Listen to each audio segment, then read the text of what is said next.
खुशियूं छॾे ऐं उहे मातम में तब्दील कयूं। उहा आख़िर कुवत ऐं ताक़त कहिड़ी आहे जेका हर टाइम सिंध जे माण्हुनि खे इन्हनि जूं खुशियूं उहे मातम में तब्दील थियनि थियूं। असीं इन सॼे अमल जी ही जेको करबला जो वाक़ियो थियो असीं चऊं था कल्ह बि इहो हुसैनियत जो वाक़ियो थियो आहे। असांजा ग़रीब मज़लूम हारी मज़दूर उहे माण्हू कुठा विया आहिनि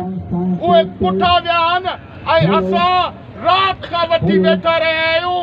किथे आहे एसपी, किथे आहे DIG, किथे आहिनि ही अमलदार, किथे जेके असांजे टैक्स मां पगारूं खणनि था ऐं उन्हनि खे असांजे का बि काट कोन थी अचे। ऐं ख़ुदा असांजा चोर आया चवनि था पर्दो ॾियो, रजत ते पर्दो ॾियो। उहा का बि असांजी आका कोन्हे। जे सिंधी माण्हू ऐं ख़ुदा जे सकरनि जा माण्हू ग़ैरतूं करे गॾु थी वञो ही त रजत सां जॾहिं जा खे ख़बर मां कढी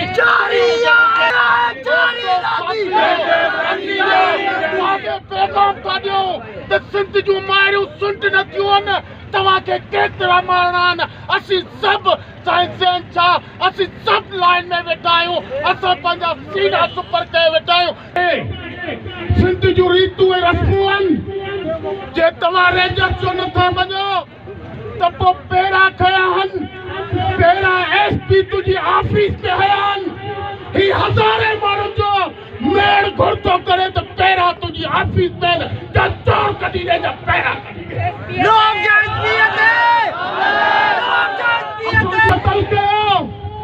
केरु उन सां गॾु हो, केरु सलाह में हो, उहे सभु बराबरि जा एतिरा ई ॾोहारी आहिनि जेके उन सां गॾु हुया।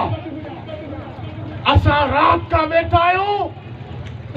ही माण्हू ही तड़पंदड़ सुॾका ही ॻोढ़ा, अरे तव्हांखे त शर्म ई नथो अचे।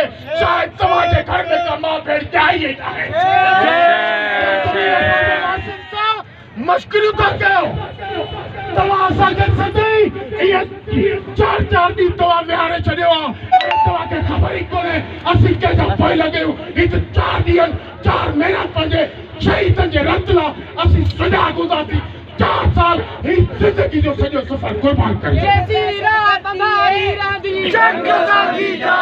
समूरा माण्हू ही घुर था कयूं त पहिरीं FIR SP तूं पगारूं खणी थो, तूं आराम सां उते मश्किरियूं थो करीं, हिते सुलगा था गड़नि। अरे तव्हांखे ख़बर आहे कि हिन जा माउ पीउ भाउर उन्हनि सॼी राति सुलगा कया आहिनि। मातम बर्बाद थियो आहे। रत जा घोड़ा करनि पिया, सुलगनि का मातम करनि पिया। तव्हीं किथे आहे?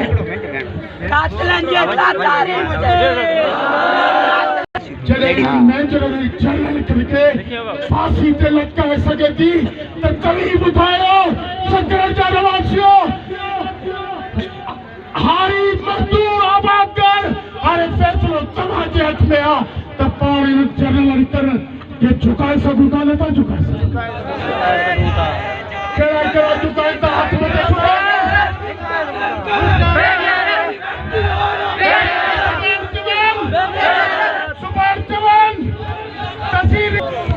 फैसलो होदो मज़ामत कभी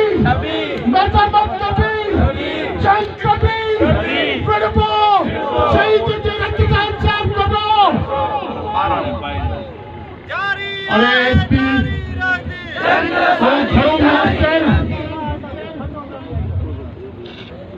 तूं अॼु वञी ॿुधी वञी कंहिं पाणी जो ढुक में मिले न उन में गोता खाई मर तो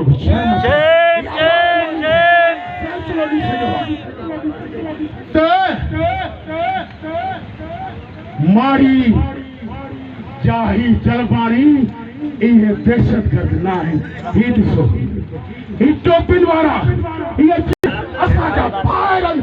तो लानत हुजे जो दहशतगर्द